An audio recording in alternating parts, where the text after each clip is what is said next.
Defending champion Argentina এবার group পর্বে 3টি ম্যাচ খেলে, সেখানে 3টি ম্যাচে জয় তুলে নেয় আর্জেন্টিনা। প্রথম ম্যাচে কানাডাকে 2-0 গোলে উড়িয়ে দেয়।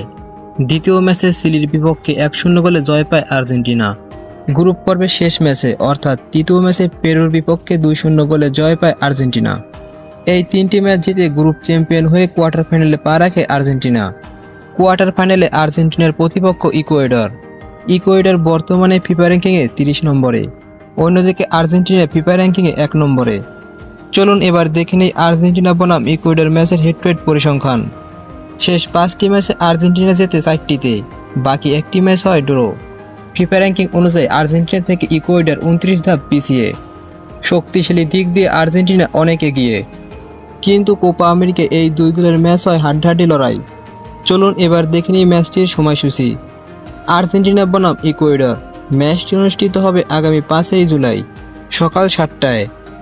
তো বন্ধুরা, এই ম্যাচটি কোন দল জিতবে, আর্জেন্টিনা নাকি ইকুয়েডর? অবশ্যই কমেন্টে জানাবে। তো বন্ধুরা, আজ এ পর্যন্তই। দেখা হচ্ছে পরবর্তী কোনো ভিডিওতে। সকলকে ধন্যবাদ।